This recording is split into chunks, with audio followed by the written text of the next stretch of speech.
Edelleen moottoriohjauksista äsken katsottiin, että miten ohjataan tämmöisellä isolla kontaktorilla vaihtosähkökoneita. Jos mennään ohjaamaan tasasähkömoottoria, niin senkin voi tehdä tällaisella isolla kontaktorilla. Mutta voidaan tehdä se myös näin, että me laitetaan tänne kytkentään MOSFET-transistori. Ja sen MOSFETin toimintaa me taidettiin jo pikkasen katsoa jostain videolta tässä yksi kerta. Eli käytännössä toimii sillä tavalla, että tässä on pinnit gate, drain, source. Ja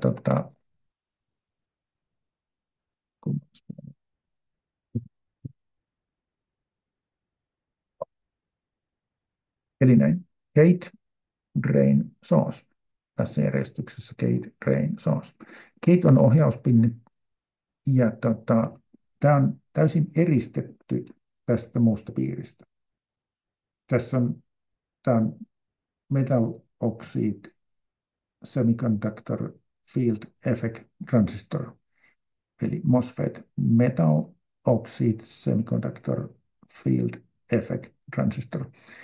Tämä toimii field effect, eli kentän vaikutuksella. Me tehdään ohjausjännitteellä sähkökenttä, ja sillä sähkökentällä liikutellaan puolijohteessa olevia vapaita elektroneja. Pi-puolijohdemateriaaleja voidaan saostaa N-tyypin tai P-tyypin puolijohteiksi. Ja tässä on käytössä sellainen tyyppi, että me pystytään tuomalla tämmöinen positiivinen jännite, me houkutellaan tähän pintaan sieltä puolijohteesta vapaita elektroneja, ja kun niitä tarpeeksi suurella jännitteellä tähän houkutellaan, niin sitten tästä tulee johtama. Tämä tyyppi on niin sanottu enhanced-tyyppi, jolloin se niin kuin saadaan toimimaan, kun tänne tuodaan jännite. On olemassa myös depletion-tyyppejä, jossa taas jännite toimii niin päin, että sillä ajetaan ne varauksen kuljettajat pois täältä pinnalta. Eli depotilassa se depletion-tyyppi johtaa, ja sitten jännitteellä saadaan ajettua ne varauksen kuljettajat pois. Depletion tulee semmoista depletion-vyöhykkeestä, jossa on siis ei ole varauksen kuljettajia. Tämä enhanced-tyyppi, siis mitä me nyt käytetään, toimii niin päin, että jännitteellä houkutellaan ne varauksen kuljettajat tähän pintaan, ja silloin se rupeaa johtamaan.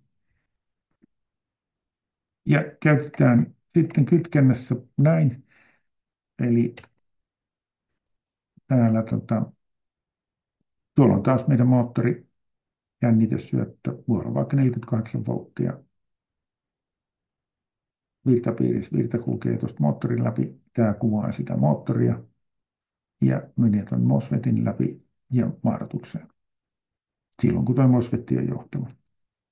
Eli mikro-ohjaimen lähdöstä jostain sopivasta valitsemastamme pinnistä ohjataan tuo MOSFET johtavaksi ja moottori lähtee pyörimään. Täällä on yksi suojadiodi, jonka tehtävä on sellainen, että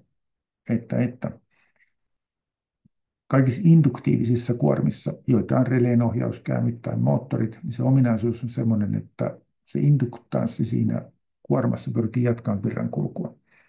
Eli kun virta kulkee, niin se pyrkii väkisin jatkamaan sen saman virran kulkua. Jos tämän piirin täältä katkaisee tai laittaa MOSFETin johtamattomaksi, niin se yrittää puskea virtaa tähän suuntaan, ja tässä jännite nousee johonkin 200 volttiin, ja sitten se rikkoo tämän MOSFETin.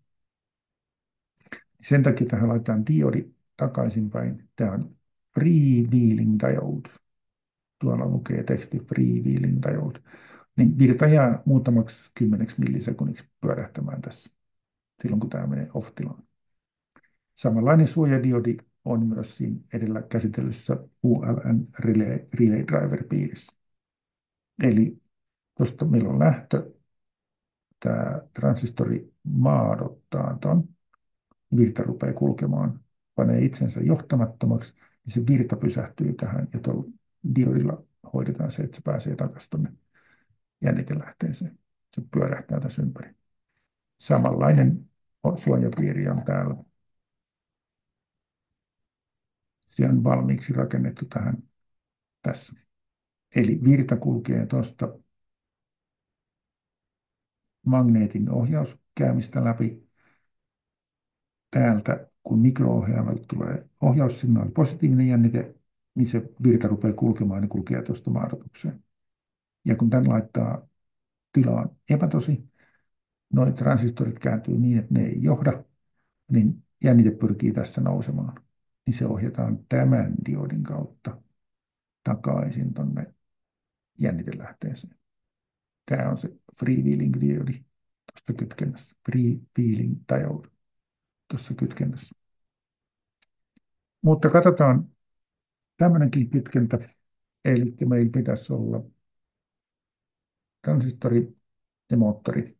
Vie saada se moottori pyörimään.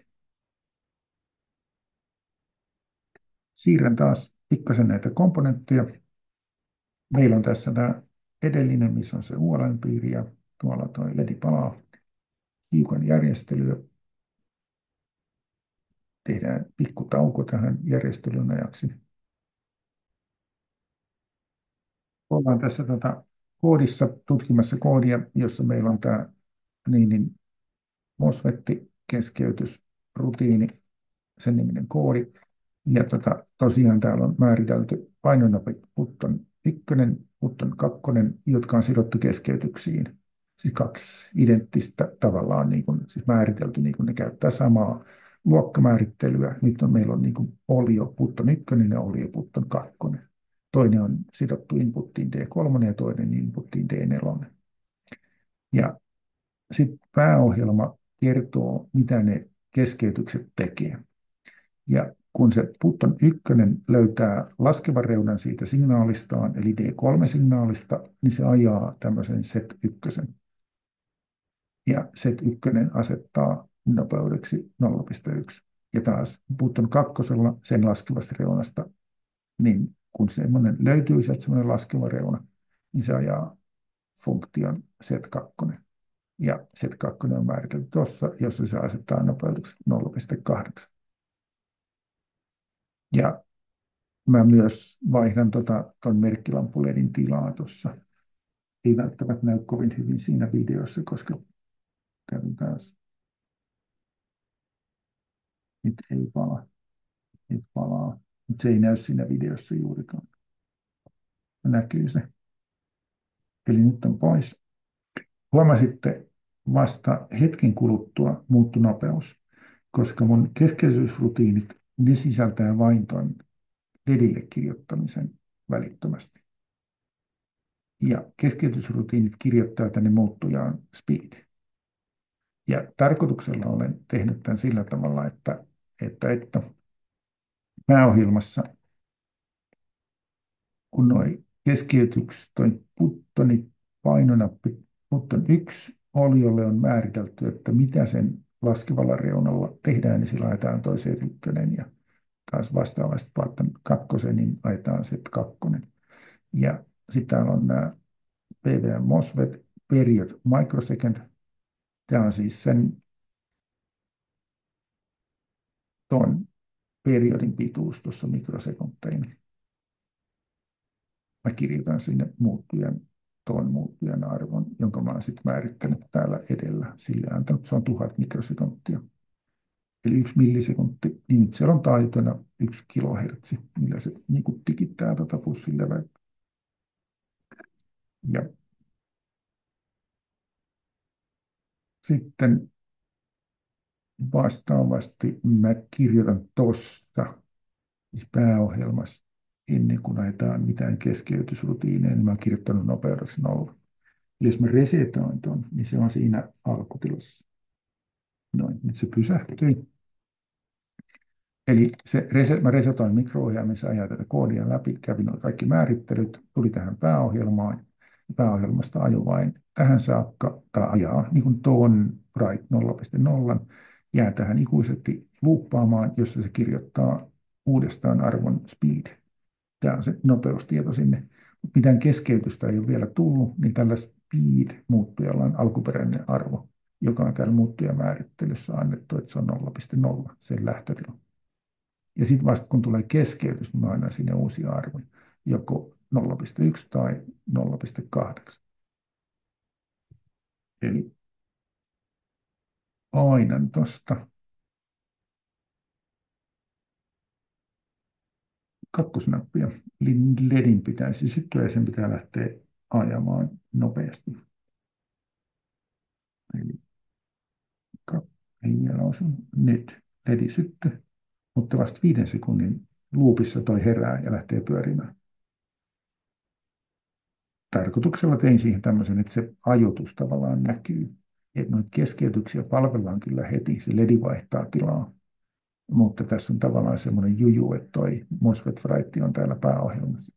Vastaavasti kun mä yritän pysäyttää sitä, niin toi LED vaihtaa kyllä heti tilaa.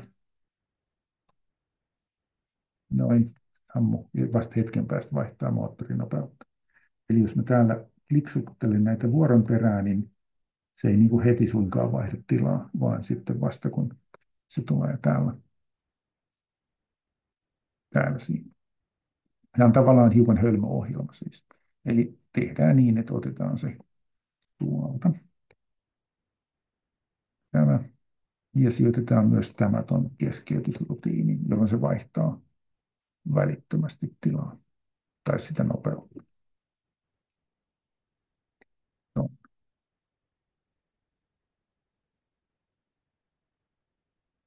No.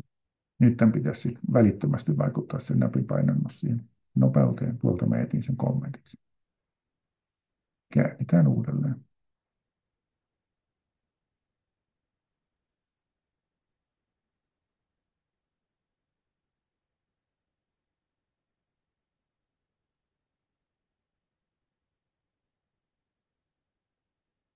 Succeedit ja katsotaan, se pitäisi olla täällä. Se on nyt toi versio. Se pysähtyy, kun mä siirrän tonne, koska sen nopeuden alkuarvo on 0. Nyt se ohjelma on siellä. Ja sitten kun mä menen ja painonappia, niin se pitäisi heti lähteä pyörimään. Aloitetaan suoraan tuolla napilla 2, niin se ainakin lähtee sitten vauhdilla pyörimään. Joo, lähtee heti pyörimään ja vastaavasti pysähtyy täältä heti. Ei kun tämä lähtee hitaasti pyörimään ja tästä lähtee nopeasti pyörimään. Nyt se palvelee näitä painonappeja niin kuin välittömästi, koska tämä MOSFETin kirjoitus on tuolla keskeytysrutiinin sisällä. Näin. Tällä tavalla on käyty läpi sitä, että miten mikro-ohjaimeen tehdään, voisiko sanoa, että aika kuitenkin yksinkertaisia tulo- ja lähtöpiirejä. Ja nimenomaan se, että lähtöpiiriin tarvitaan aina jonkunlainen vahvistus ennen kuin sillä oikeasti voidaan jotain ohjata. Ja samalla tuli katsottua tämmöinen pulssileveysmodulaatio, millä nykyaikaisesti ajetaan vaikka sähkömoottoreita. Pulssileveysmodulaatio on käytössä esimerkiksi audiovahvistimissa, eli jos teillä on kotona joku television surround-äänen vahvistimet, jossa on 5 tai 7 kanavaa, niin siellä on silloin se 5 tai 7 semmoista D-luokan vahvistinta, joissa sitä ääntä tuotetaan pulssileveysmodulaatio, eikä suinkaan enää semmoisella, kuten perinteisesti vahvistimissa. Siinä myös säästetään sen laitteen kotelon koossa ja painossa, koska sen tuottaa vähemmän lämpöä, energiajäähdytyslevyjä. Säästetään myös sähköä, koska ei tuoteta sitä lämpöä turhaan sen